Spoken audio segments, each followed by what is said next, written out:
All right, my family. I you know, I came from what I consider an amazing middle class upbringing. Um, you know, growing up in Michigan, you were attached to the automotive industry. I was around that my entire life growing up, and I got to see the impacts of it when it failed as well, and how that has still harmed Michigan, my home state, for years and years, and for such a beautiful place, I'm sure it will recover definitely over time, but it takes a long time to switch in that world. Uh, I have.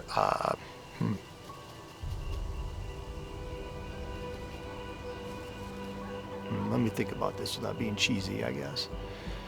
I spent a lot of my life in the mission, um, and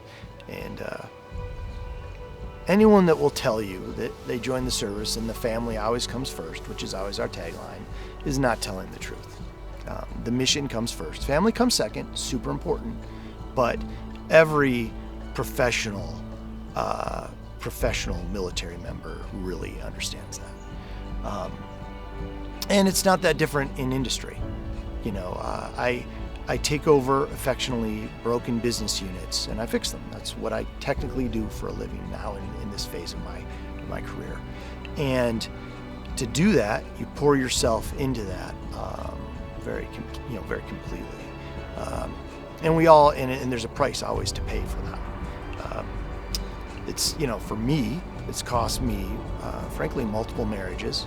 Um, I've netted out of that 5 beautiful children, all amazingly special, and fairly spoiled.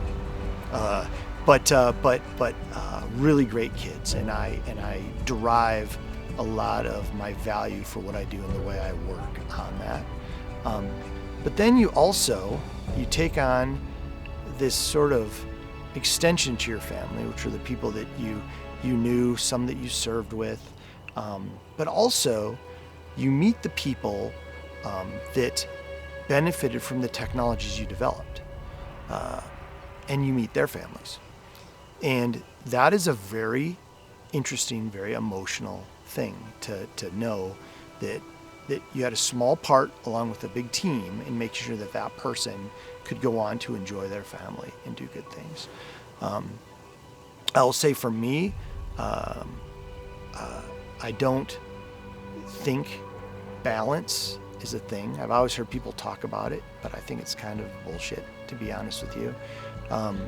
And you show me the most successful people, and I'll show you the prices that they paid to get there, which I think is universal, and that is in any channel, in anything that you do. That obsession, there's always casualties from that. I know that for me, I'm hoping to spend the rest of my life trying to be close to the very small group of people that matter to me, but also trying to make all the people I work with, employees, investors, everyone, trying to make all their lives better as well. And that is a very hard balance, but for those few that can hopefully do it, I think it's a life well lived. And I guess someday in the behind the music, we'll find out whether it was the truth or not.